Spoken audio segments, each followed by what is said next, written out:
Welcome everybody. Gettysburg 158, you're with the American Battlefield Trust, and we are, surprise, on the battlefield again, and a part of the battlefield that I think not one in 10,000 visitors actually come to. We're standing at what's called the Klingle Farm along the Emmitsburg Road, and you're gonna get to see all sorts of things soon enough. But we're not talking about Pickett's Charge, and you're looking at part of the field of Pickett's Charge behind me. We're talking about July 2nd, 1863. By way of reminder, and these videos might post afterward for various reasons, on the 2nd of July, Union forces under Hood and McLaws, Confederate forces under General Hood and McLaws are going to attack at now famous places. Little Round Top, Devil's Den, the Wheatfield, and the Peach Orchard, okay? You sort of hear about that, and you hear about fighting on Cemetery Hill and Culp's Hill, but what happens in between on July 2nd? I would propose that this is one of the most neglected fights at Gettysburg, especially given how costly it was, okay? So this fight sort of between the Peach Orchard and the Klingle Farm has all sorts of charge, countercharge, and it's hard to understand, but let's try to unpack it for you here a little bit. Just so you know, we often talk about the Union fishhook, but remember the Confederates have a fishhook around the Union fishhook, okay? And we're standing somewhat here around the Union fishhook. The Confederates are over here. And it's easiest to look at it by divisions. Hood's division attacks, McLaws' division attacks on the 2nd, part of Anderson's division attacks on the 2nd.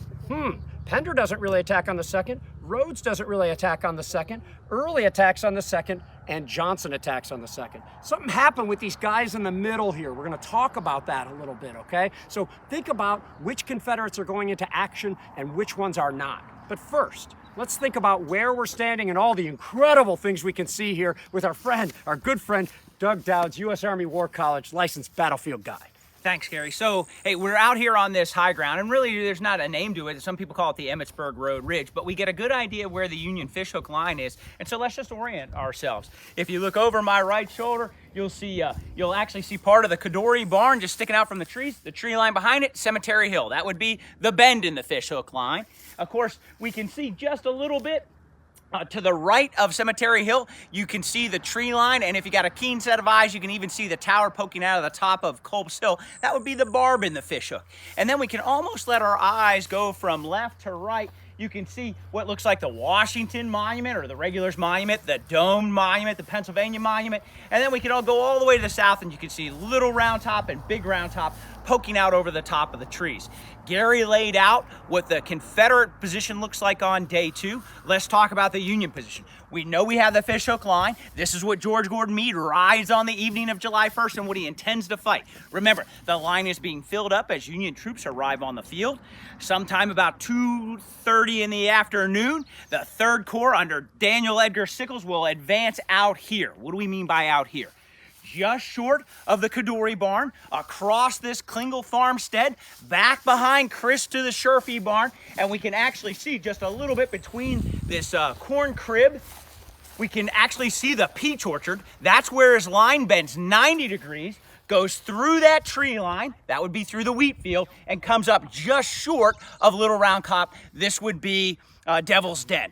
And then we can pick up our story. When George Gordon Meade learns that Sickles out here, he's got that hair temper trigger, brings him out to the Peach Orchard. My God, General Sickles, what have you done? Oh, sir, would you like me to pull back? Remember Meade's 5th day of command. He says, yes, I would like you to, General, but I don't believe those people will allow you. And he makes 4 quick decisions. The first is to send word to the 2nd Corps to support Sickles out here.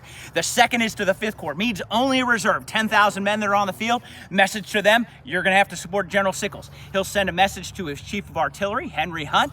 Remember, the Army of the Potomac got 118 pieces of artillery owned by the Army of the Potomac. He's going to send word to him that you're going to have to support this advanced position. And the last thing he does is turn to his chief engineer, Gouverneur K. Ward, and sends him up towards Little Round Top and says, tell me what I've missed.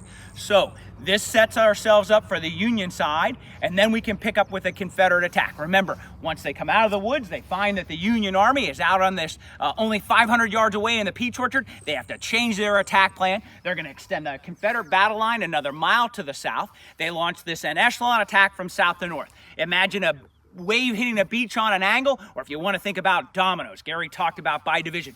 Hood's division, Domino 1. That would be the fight down at Little Round Top, Devil's Den, and even into the Wheatfield. The next domino that's going to come is going to be the men from McLaw's division that are going to go ahead and advance. Think about 5 o'clock, 6 o'clock now.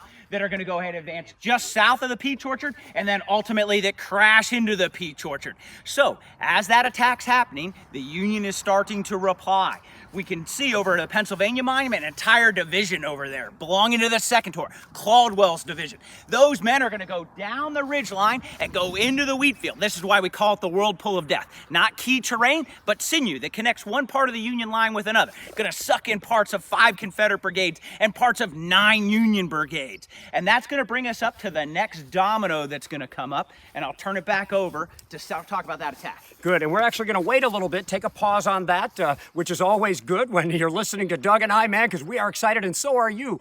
I see Melissa, I see Jeff, I see Clay, I see a whole bunch of friends, and Uli from Richmond, of course, good to see you as well. But I want to talk about our friend Jeff's comment. He said, done with work for the week, so I can now focus on the anniversary videos. Now, that's someone who has his priorities straight, you know, able to focus on the videos we're doing today. This is our 2nd today. We're shooting for 9 videos today of some of the most well-known actions at Gettysburg, although this one isn't necessarily the best known. But we're going to take a pause to check out some incredible artifacts. You've already heard from David Malgee from the Gettysburg Foundation. David, what do you have for us now? All right, thanks, Gary. First of all, before we get started, I just would like to thank the American Battlefield Trust on behalf of the Gettysburg Foundation for giving us this opportunity to participate in these great programs and to show some of these artifacts. So, Gary, thank you to you and your team. Really, really appreciate it. It's great to work with the foundation, and it's great to be partners in preservation and education. Thank you. So I'd like to turn the camera to my beautiful assistant, Matt Atkinson. Vanna Atkinson? Vanna Atkinson. Okay, so what Matt is holding is an 1855 Springfield rifle. You may be able to see that it has the Maynard tape primer on it, which was basically in lieu of standard percussion caps. Those of you that had cap guns when you were children, the principle is the same. There would be tape that would be wound around inside here, which I'm gonna not fiddle with right now, but it would feed as the gun was fired, just feed out and be ready for the next shot. So this particular gun, which I really like because it is associated with William Barksdale's Mississippi Brigade. That's another good reason for Matt to be holding it. The fellow that carried this gun was John A. Kelly. He was actually born in Madison County, Alabama, in 1841. He will enlist in August of 1861, and he will be in Company I of the 13th Mississippi. Strangely enough, he's born in Alabama, he's raised in Alabama, he enlists in Leesburg, Virginia, and then he joins a Mississippi regiment. He will fight not only at Ball's Bluff nearby, Leesburg, but also on the peninsula, the 7 Days battles. He'll fight at Harper's Ferry and Antietam. He'll miss Chancellorsville. He'll be promoted to corporal in September of 1862, right after Antietam, likely because of the attrition in his regiment at that particular battle. And at Gettysburg, Kelly will participate in what some people have called and I'm going to quote here, the grandest charge ever seen by mortal man, the charge of Barksdale's Mississippians. They will come through the Sherfy farm. The 21st will kind of veer off to the right through the peach orchard. 3 other regiments, including the bloody 13th, will come up the Emmitsburg Road. There they will encounter the 11th New Jersey, whose monument is just to our left right here at the Klingle Farm. They will kind of join ranks with Wilcox's Alabamians, and then they will continue the attack on Cemetery Ridge. Barksdale's troops will make it almost to Cemetery Ridge before they are turned back.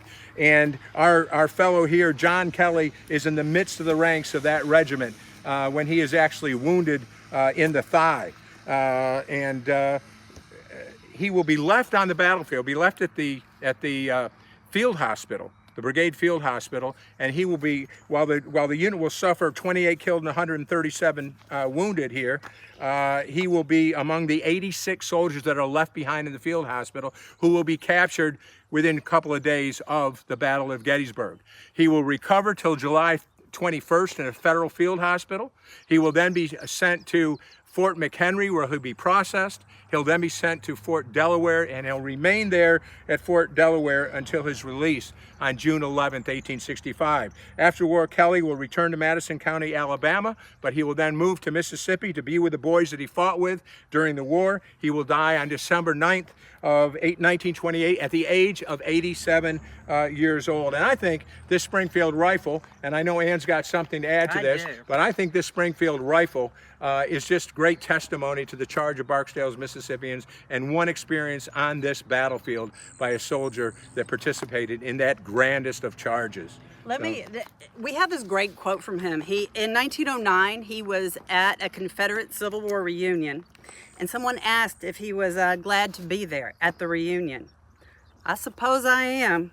When I take into consideration the fact that out of 46 members of my company who went into the Battle of Gettysburg, 41 of them were killed, wounded, or missing, why shouldn't I be glad? You can feel just the grief that he had even that many years later. All right, so let's take a look at this firearm. This is a beautiful, the grain on the stock is absolutely beautiful. On the one side, or the interior of the stock, you can actually see some carvings here, right up here, Gary, if you can see that. And that carving is his name, along with his company and his regiment. Really cool. Great provenance there. But practically speaking, let's walk a few steps through this. This rifle, as David was saying, we have our Maynard system. Let's take a look there first. Usually what you would have is actually a completely sealed off lock plate here. This one actually flips open. Whenever you flip it open, you can put your essentially caps in here, your cap string, whenever it feeds up to your hammer, and then whenever you cock the hammer back, it'll fall upon this and keep feeding it up, feeding it up, feeding it up. So it is just like a cap gun, exactly the way David had said. I did notice on this gun that the mainspring needs to be tightened on it because the hammer is not making connection with the cone, or called the nipple. That's actually where the flame will go down into the breech of the gun, ignite your gunpowder, send it down range. I know that this rifle has seen a lot of action. How so? Number one, the pitting back here. Every time you fire this thing, you're going to create a spark, and the sparks don't all go into the breech of the gun. I'm also seeing back here charring on the varnish of the gun itself. So if you fired one of these muskets a lot, you'll notice that it is going to have a lot of charring back here, and it'll be worn down a little bit. This gun has our elevated sights. We have flip sights, so anything inside of 300 yards, you'll use your normal sight here. For 300 to 499 yards, you'll use that one, and at anything over 500 yards, you'll use this one. You'll have to actually aim upwards whenever you do that. So just to give you an idea of how elevated sights work, you have a front sight on this. The front sight serves two purposes. The front sight is going to be obviously for aiming. Secondly, when you put your socket bayonet onto it, this is going to help you hold your socket bayonet onto the end. We have a tulipped ramrod. This will actually go around the cone of the mini ball or the Burton ball. Whenever you put this down into the muzzle, it'll actually make it a little bit easier to ram the cartridge down in. After 6 to 7 shots, the black powder as well as the beeswax it's using to help lubricate the balls going down into here will start to gum up this gun very, very quickly. To talk just for 1 or 2 seconds about our sling. We would add a sling on here. These have actually seized up on us. They're older, so I'm not going to try to move them, but you would have had a leather or maybe a linen sling on here for your soldiers. These are going to be your bands. You have 3 bands on here. Bands actually serve a few purposes. Number one, it's going to hold your barrel onto your gun.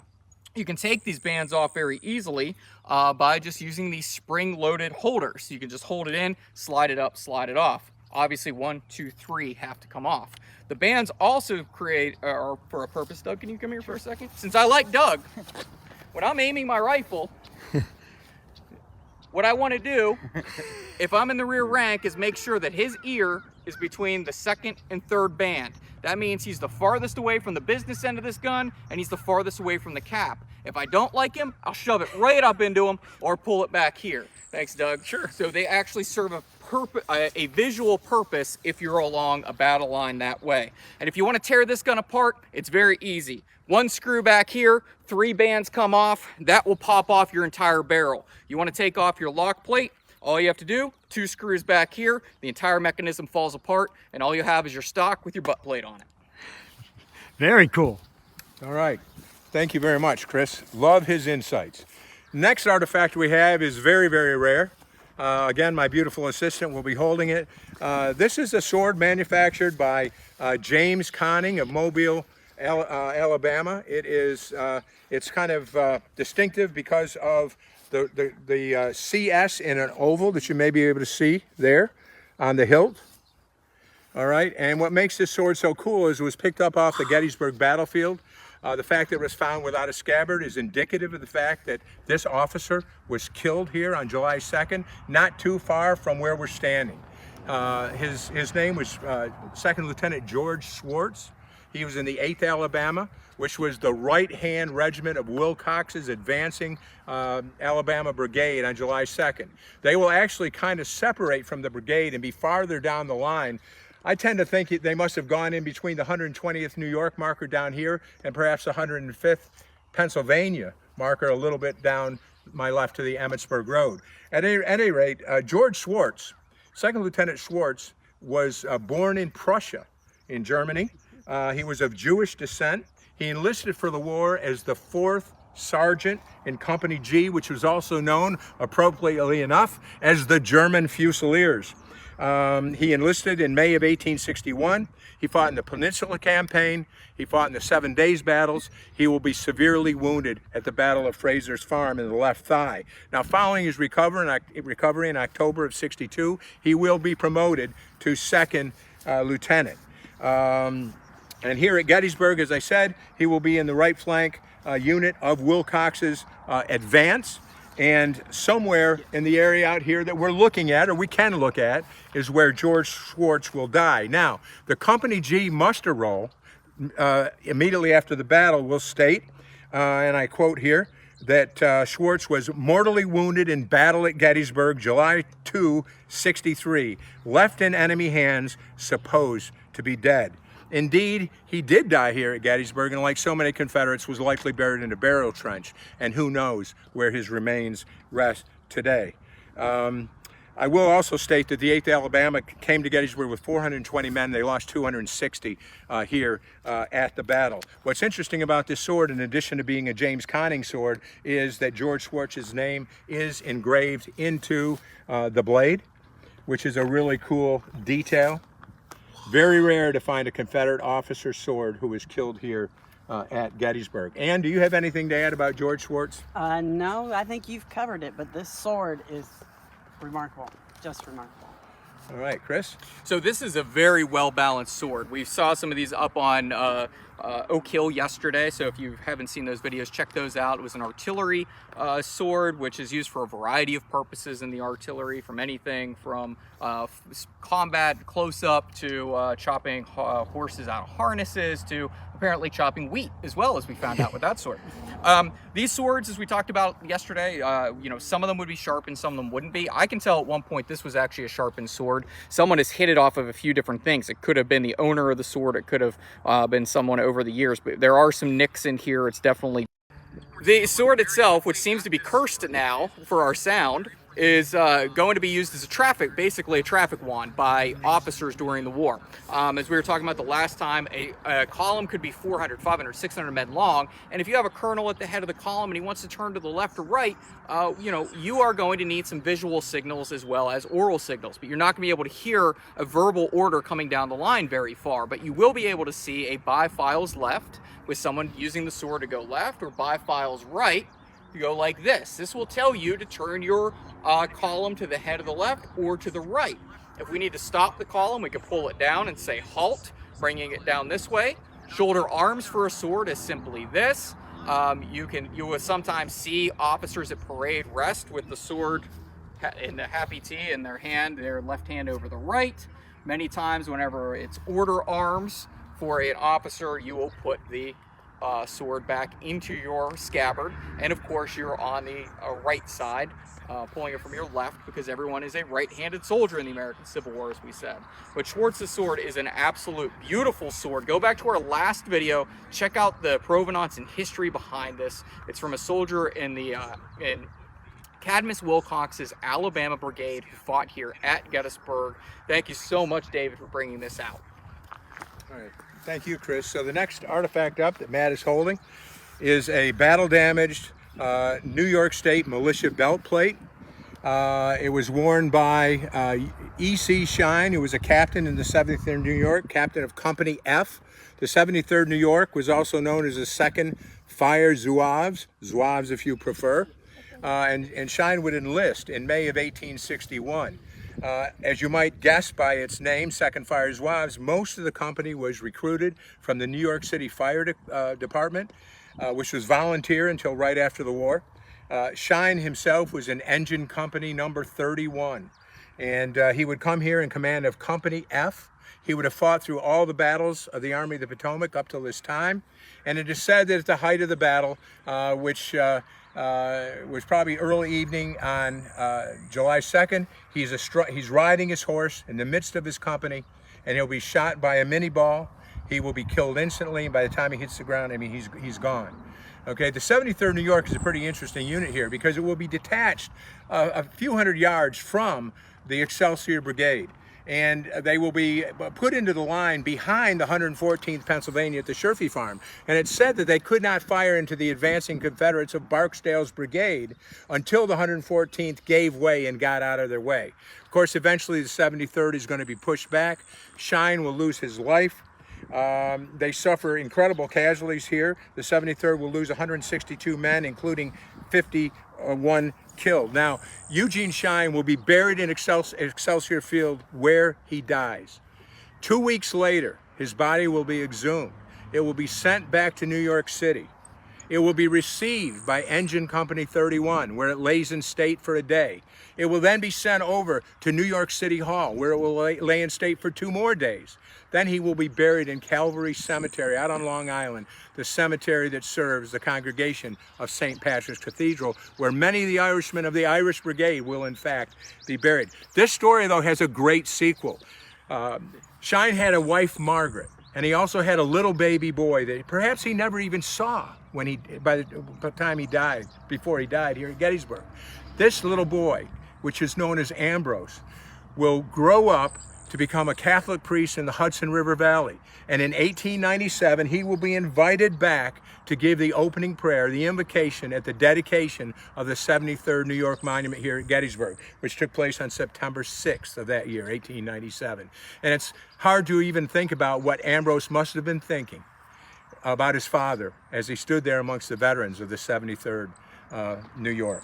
So, great artifact. And Kris, go ahead. Just a couple words, not much. I want to say hi to Jamie Reif, who's giving us shout outs. Matt's getting all kinds of love on Facebook right now. You know, I want to say, yes, the sword that we had was an 1850 field officer's sword, staff and field officer sword we had out here earlier. So, you know, belt buckles, buttons, this is a whole cottage industry for Civil War collectors. And, you know, just to give you a quick rundown, you know, most people know of the US or the CS, the oval buckles, but these types of buckles would have been used by officers from time to time, or I'm sorry, not time to time, they'd be used by officers and sergeants, non-commissioned officers. But then you would have entire regiments who would have square buckles. Some might have oval buckles with the state of Pennsylvania seal on it or Mississippi seal. So there's all kinds of different buckles. This is simply a hook that will go through an eye. So you pull this around your belt. You'd have thicker leather for these because these actually take a little bit more leather, and you would put them right around your belt. So if this was actually for an officer, it would actually be more plain. If it was for a non-commissioned officer, a sergeant, this would actually have some silver in here around the oak leaf that you would see around here. So you can identify the two different ones. If a non-commissioned officer became an officer, most of the time they can just add some implements to their belt and they automatically turn into a sword belt because they already have the buckle that they need. One last thing I'll say about the buckle is that the way we know that it was E.C. Shine's buckle is the fact that it's stamped on the back, and you saw the tag that was attached to it. That was from the Hagerstown, Maryland GAR post, where it is identified as being picked up here in what we now know as Excelsior Field. So good provenance on that. The next artifact I want to show relates to this gentleman right here, who is First Lieutenant Edwin Good of the 11th New Jersey. We are actually standing right in the middle of the 11th New Jersey line. Keep it still. Sorry, they told me to keep it still. All right. So, Lieutenant Good, he enlisted in August of 1862. He fought in many of the battles. Although first lieutenant, actually was in command of the company throughout many of the months in which he served prior to Gettysburg. He will actually be assigned as company commander of temporary commander of Company B at Chancellorsville, where he'll be wounded in the foot, and he will refuse to leave the firing line. So, somewhat of a hero. In fact, the regimental history states that Lieutenant Good was a brave and valuable officer. And here at Gettysburg, where he'll be wounded, it was stated that his loss was keenly felt by both his company and his regiment. In fact, Good will be part of the 11th defense of the 11th New Jersey defense of this particular part of the line.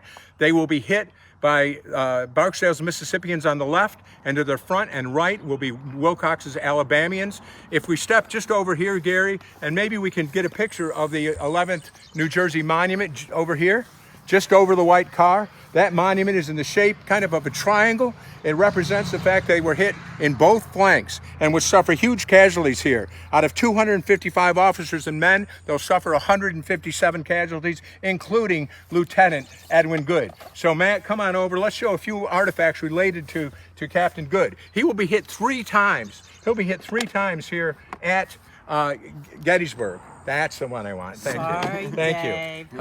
I'll interrupt my narrative here to just show this is a picture of Edwin Good and his wife, and it was taken 2 days after his enlistment in 1861. Okay, so he is, I'm sorry, 62. Anyway, Good married this woman 2 days after his enlistment. So that's the first of the artifacts. He will be hit 3 times at Gettysburg. Once in the left arm, twice in the right arm. In the right arm, he'll be hit near the elbow and near the shoulder. Those were serious, serious wounds. He will leave his unit, come back 60 days later, but the wounds will not have healed. And he'll be sent to the Georgetown Seminary Hospital, where he will attempt a recovery, try to recover, but in fact, he will be discharged for disability just a few weeks later. So what I have here is a couple of his artifacts. First of all, his second division on my left, your right, the second division badge that was on his kepi. We also have next to it his hooker badge, again, this symbol of the 3rd Corps prior to Gettysburg. Okay. We also have something you don't see just very often, his camp hatchet. All right, and what's really cool about it, if you look closely, you'll see 11th F, Company F, 11th New Jersey, scratched into it. Next, we have a piece of his uniform that, by this note, states that it was worn by him at Gettysburg. This is part of the very uniform he was wearing when he was wounded here at Gettysburg, and you can see the 4 gilt buttons, which he saved. This is a picture of Edwin Good during his recovery. You can note that his right arm is withered, and on the back of this CDV, this carte de visite, is Lieutenant Good's autograph, and it says, "Shot in the arm, tore away muscle during service in the Civil War." Okay, but most importantly and most poignantly, we have, in fact, in this little tin, what could be here? What could be here? But the bullet that hit Edwin Good in his shoulder at Gettysburg on July 2nd, 1863, and he would carry this with him for the rest of his life. So Edwin Good, some great artifacts, great story, and wow, the bullet that hit him right here where we're standing, right in this very area. So very, very cool. Okay, next. Can I add one thing about Absolutely. Mr. Good? We find him in the 1809 Veterans Schedule, and I want to remind everybody who's searching, especially for their Union ancestors, it will show you their length of service and the company that they were in. But if you go down, there's a line below where extra facts are added, and for Edwin Good, it says, that's not the part I remember, it says on there he had 4 gunshot wounds. So let's add them up. 1 in Chancellorsville, 3 in Gettysburg. It's exactly right. That was an amazing set of artifacts. Yeah, and so very quickly, looking at the photograph, if you look at him, he has a strap going across. Going back to our sword, that strap helps to support your sword. They are actually kind of heavy. It is regulation to have those straps as the war goes on. Those leather straps usually disappear. Many Confederates don't have those straps to go across them. These corps badges are absolutely epic. Matt and I were drooling over these, and Matt does smile. People are saying Matt doesn't smile, but you get for Hooker. Hooker is the 2nd Division commander of the 3rd Corps at one point. 1st Division commander is Phil Kearny. 2 of the hardest hitting divisions in the entire Union Army, while those 2 are a 1-2 punch, especially on the peninsula. You have 4 different colors for corps badges in the Union Army, technically 5. It's red, white, blue, green, and orange. And then you will also have the diamond for the 3rd Corps. Joe Hooker, Mr. F.J. Hooker, as Robert E. Lee calls him, comes up with the idea for his corps badges, the forerunners of our divisional patches, while serving in the 3rd Corps, learning about the Kearny Cross, and then carries it into the Army because everyone's wearing blue and you need to differentiate everyone. So he gives them all a different corps badge, and they grow an esprit de corps behind them. The last thing I want to just point out quickly is the bullet. Notice how it's bent over. These are made out of soft lead. This looks like it has 2 different grooves inside of it, showing that it's most likely a Confederate mini ball. These grooves would help capture the rifling. Notice how it's smashed over, probably from the impact. And when this bullet impacts, this is going to carry everything that the soldier is wearing into his wound. So if he's wearing that strap and it hits that strap, it'll go right into his woolen coat. Maybe he's wearing a vest. Maybe he's wearing a linen shirt. All of that debris gets carried into the wound. That is why disease is the #1 killer during the American Civil War. All right, Gary, almost done. What I have here is a really cool artifact. This is a fence post that was taken off the Emmitsburg Road. It was actually salvaged in 1870 by a fellow named William Ziegler. Ziegler was actually living here in Gettysburg when the battle was fought. He would start picking up artifacts at that very time, but he didn't get this until 1870. It was said to be one of the last original posts remaining on the Emmitsburg Road from the battle. Wow. And in this particular case, you can see that we have on this side 3 separate strikes, 2 .69 caliber bullets, and also a piece of, call it what you will, grape shot or round ball. And then on the other side, we have 2 .58 caliber mini balls. So, it kind of indicates the fact that they were fighting across these fences. We don't know where on the Emmitsburg Road this was taken from, but it's certainly a stark reminder of the amount of lead that's flying around this battlefield on the 2nd of July, some of the bloodiest ground in American history. So, I think it's important to look at that, sorry, wood. Kris. No, it's a fence post. It's awesome. There's not a lot to say about it, but think about how sturdy this thing is. To take this impact of these bullets, think about if you're a Union or Confederate soldier and you have to take down these fences. The Pennsylvanians could build fences to last until 2 armies show up. And I believe the story goes, Kris, and Doug, correct me if I'm wrong, that one of the problems the Confederates actually did have was trying to tear down some of these very sturdily built Pennsylvania Dutch fences. So there's a good example of it right there. No story behind it other than I just told, but it's a great artifact. Very cool. And then lastly, this is the surprise, okay? This is the surprise artifact. Gary doesn't know anything about this, but what I have here, well, don't show it yet. People will debate forever, Dan Sickles, why he made his move. Was it the right move? Was it the wrong move? Was Sickles a hero? Was he a villain? All right, your guess is as good as mine. I think he's a little bit of both. But the bottom line is, he was a major general and the only non-West Point Corps commander here at Gettysburg. And that's a story in itself. But what I have here, now you can turn around, Matt. What I have here, just to tie in the whole 3rd Corps action here, I have, this is a letter from Edwin M. Stanton, March 27th, 1863. It is written to Dan Sickles on War Department stationery. Wow. What it is his way of letting Sickles know that he has been confirmed as Major General, U.S. Volunteers. Wow. The letter reads, War Department, Washington, March 27th, 1863, General.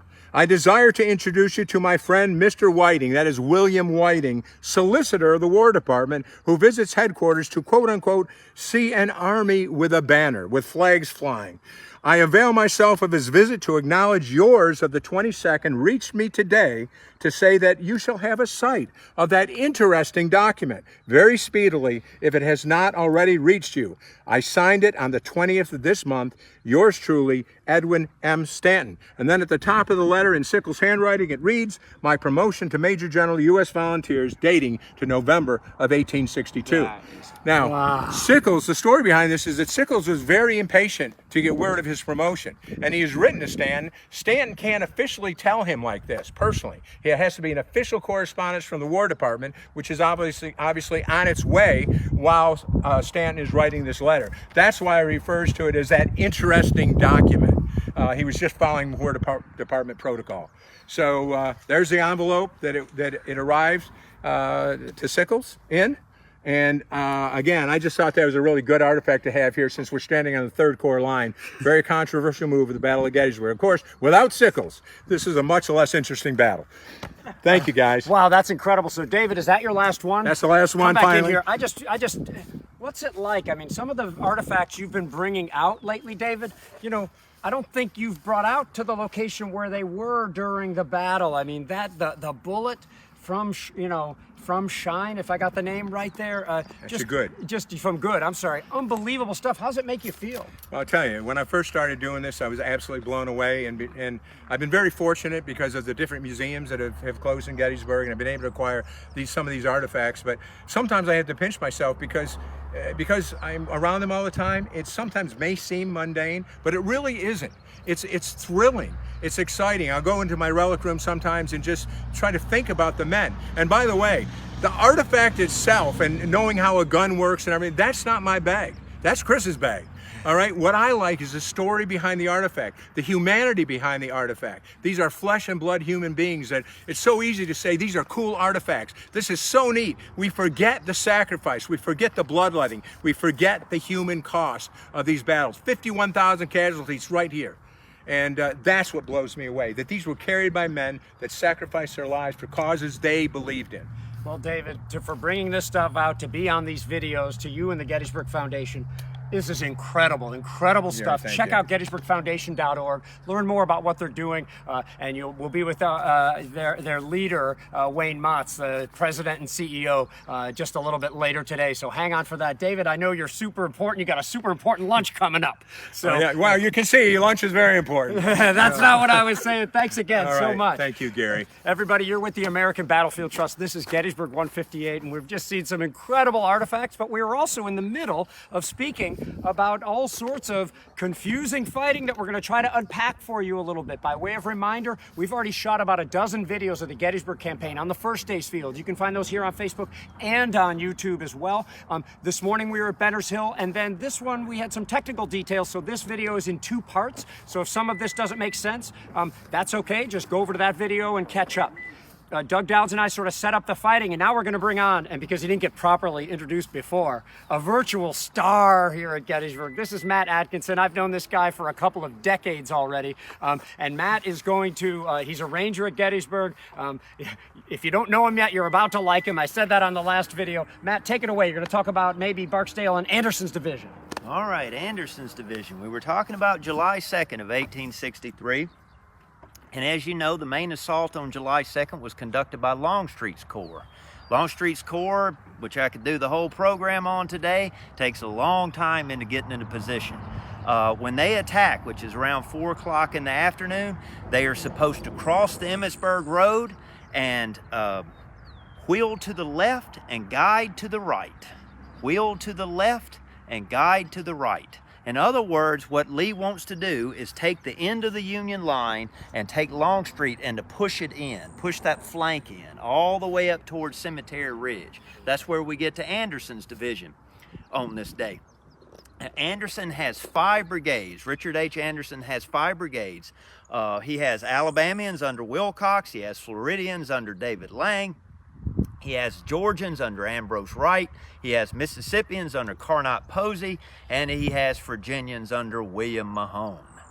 In that order, from the Confederate right to the left. Anderson's orders are to conform his division to McLaws division's attack, which is from Longstreet's corps, and to basically come in tandem with him and keep pushing. So that's exactly what happens. Around probably 5:30, maybe 6 o'clock in the afternoon. Times are hard to gauge here at Gettysburg, especially in the middle of a battle. Barksdale, the final brigade on the left flank of McLaws division, is going to go forward. When they go forward in that attack, Barksdale is going to cross about 400 to 500 yards of open ground and finally pierce the Union position, Sickles' position, to tie it all in together at a place called the Peach Orchard. When Barksdale's men break through that Union line that day, they do exactly what they're supposed to. They wheel to the left and guide to the right. In other words, as I'm standing now, the Emmitsburg Road, if you've been to Gettysburg before, it'll make sense to you, but the Emmitsburg Road is behind me. This is the Union line. Barksdale's brigade is going to break through further down to my left, and they're going to start rolling up the Union position along Emmitsburg Road. Anderson's division, specifically Wilcox's Alabamians, are going to be coming forward first. Anderson, just like Longstreet did, will be performing an echelon attack, which is basically a falling row of dominoes. You push one domino down and the rest are going to fall. So Wilcox will go forward, etc., etc. But the Confederate brigades to the left are all tethered to the Confederate brigade to the right, meaning they don't go forward until the unit to their right advances in an echelon. So anyway, Barksdale's breaking through. Wilcox starts to come forward. And if you're following what I'm saying here, the Union line is this way. Barksdale is coming from my left over here. Wilcox is going to be coming from back behind the camera. In other words, they're going to meet at right angles. This is where it really gets interesting because the Confederates have not practiced this, all right? They have to conform to circumstances on the field. So right out here in front of you, Wilcox's Alabamians would come up. They would have a heavy firefight with the Union troops along the Emmitsburg Road. Barksdale will be hammering them back here. They'll be hammering them from the front, you know, the right hook and the left jab going on right through here. And eventually these Union troops start to fall back. Well, they got a problem because here comes Barksdale's Mississippians, here comes Wilcox. They're going to run into each other and make a T. That's not what you want. So Wilcox has to, slide to his left flank, the Confederate left flank, to make room for Barksdale. And in other words, these two brigades that are coming this way and coming this way are going to turn and be in tandem. They're going to be in one line like this and be advancing toward the Union position, which is going to be out through here. All right? So the brigades continue to follow. The next brigade would be the Floridians, which would be about 750 men, and the entire brigade, a very small brigade, 3 regiments out of Florida. They're going to come up, start to conform with Wilcox. This is all like I always picture it like a wave coming into a beach or something. You know, it just sweeps over. So Lang conforms with Wilcox, and then Wright starts to advance across the field. To orient you to that, if you've been to Gettysburg, Wright is basically advancing from today's Virginia Memorial over there, the statue of Robert E. Lee. So Wright starts to go forward. When he's about a couple hundred yards across the field, he looks to his left across the field and he does not see the Posey's Mississippians advancing with him.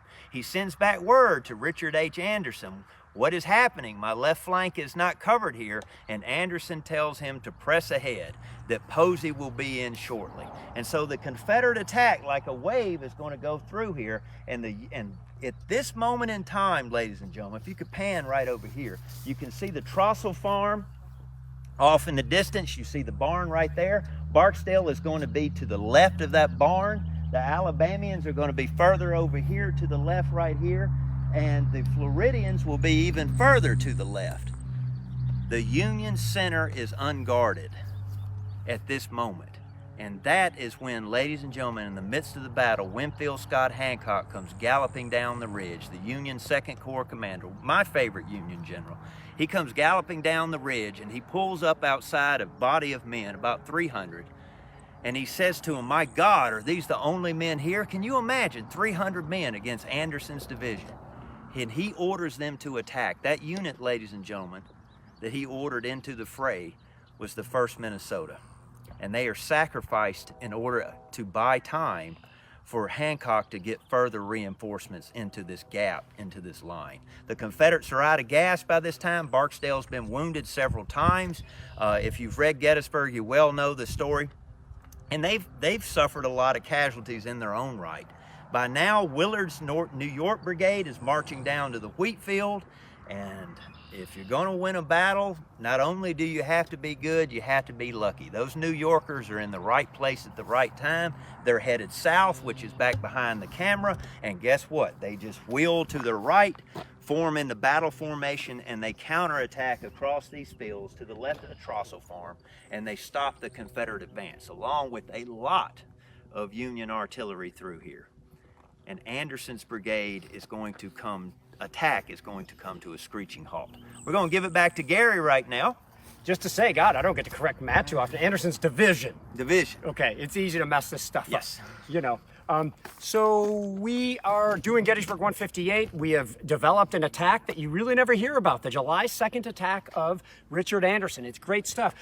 Matt talked about some of the response, to this, and in a second I'm going to bring on Doug Douds to talk about more of the Union response. But let me say that I just can't believe your comments. If somehow you're just joining after we did the artifacts and you didn't see what one of the members, a friend of mine, Tom, said, maybe the most amazing Gettysburg artifact I've ever seen, and we've already had incredible things out there.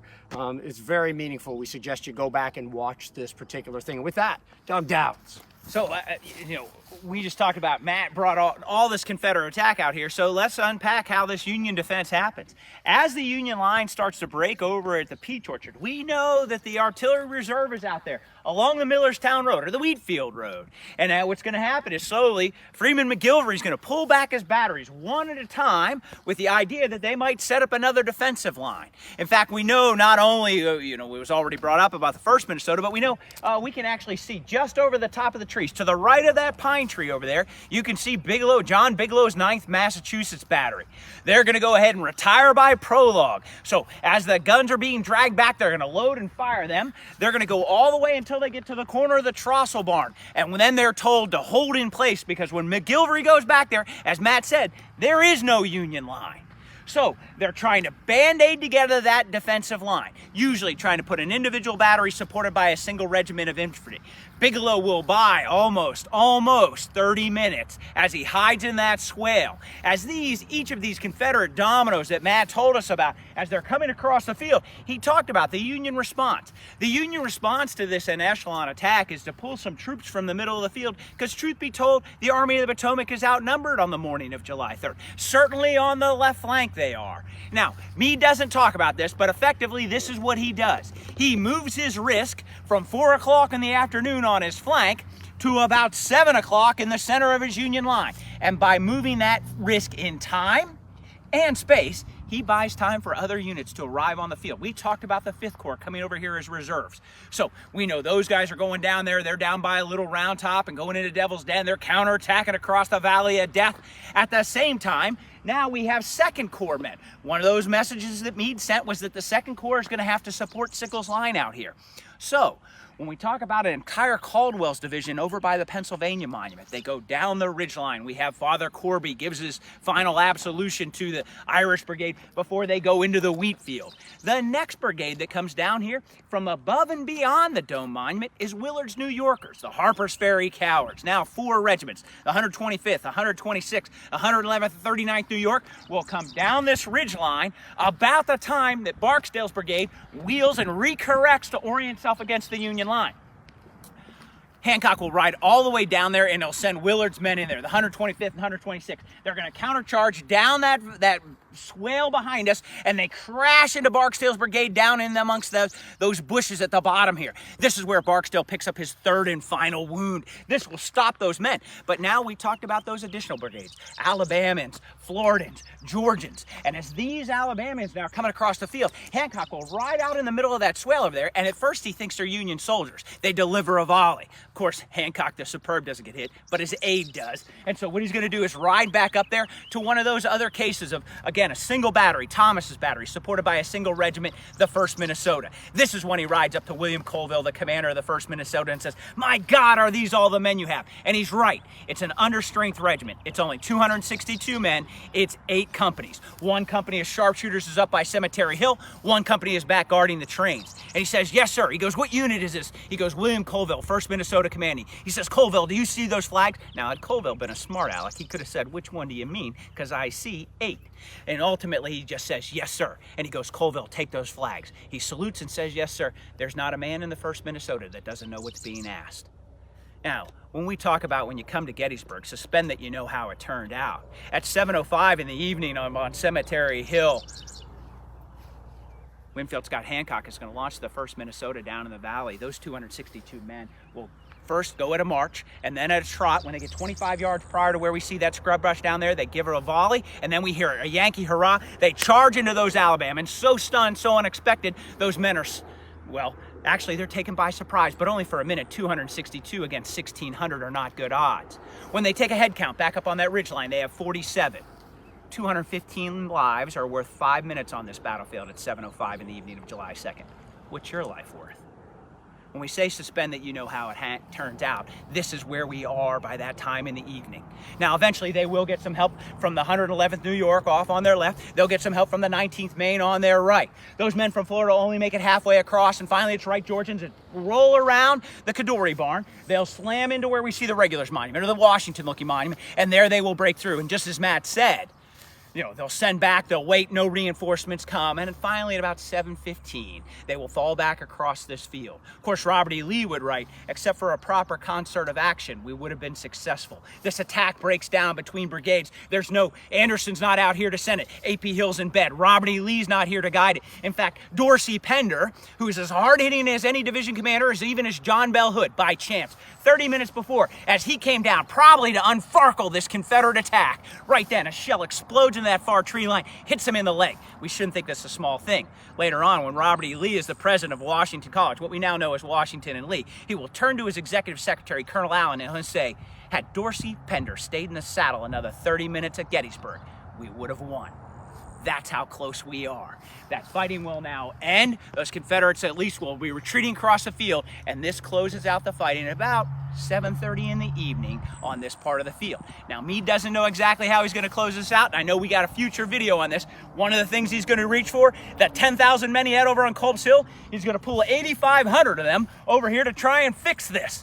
Now, about half of those guys get lost. Half of them will show up about the time that this attack is receding, but now that opens the window for the 6,000 Confederates facing Culp's Hill, facing bad odds, facing 10,000 men on that steep, well-wooded hill. All of a sudden, it's 6,000 Confederates against 1,500 Union soldiers, and those are good odds. All of a sudden, about 7 o'clock in the evening, now those 6,000 men splash across Rock Creek, the moat that Kris White talked about earlier, and start to attack up the castle that is Culp's Hill. Fortunately defended by the oldest general in the Union Army, 62-year-old George Shears Greene, whose men have built breastworks made of logs and stones and dirt, and it will be, whether the steepness of the darkness or the ferocity of those defenses, they will go ahead and keep those men at bay. Thoughts to pick this up? That's Matt. Matt. I tell you what, out of those 5 brigades, we were talking about Anderson's division. Remember, Wilcox, Lang, Wright, Posey, and Mahone. Richard H. Anderson loses control of that division. And to this day, we do not know exactly where Richard H. Anderson was during this battle. Cadmus Wilcox is going to write after the war that he thought that Richard Anderson never crossed the Emmitsburg Road during this battle. All right, whether that's true or not, I don't know, but Wilcox was still hot about it after the battle, believe me. What ended up happening is like the colonel said, Wright's brigade punches it into the copse of trees. He is unsupported. Posey's brigade is not ready to go forward. And when Anderson sends down his staff officer to order Mahone to fill in the gap, Mahone responds to the staff officer that he is ordered to be the reserve. And Anderson's staff officer says, "I am just from General Anderson, and he orders you to advance." "No," says little Billy Mahone. And if you've ever studied little Billy, you'll know that he's not going to be moved unless he wants to be moved right there. And so the Confederate attack goes to an end. Like the colonel was saying, Pender is going to be wounded shortly thereafter, and that domino effect is going to come to an end. It is one of the greatest, probably one of the most often overlooked moments in the Battle of Gettysburg, but it is one of the most moments of crucial consequence, is the way I would put that. If that attack would have kept going forward, I can't tell you what would have happened. That's a what if, but I can tell you that the Union line was really thin. We're going to wrap it up with Mr. Garry right here.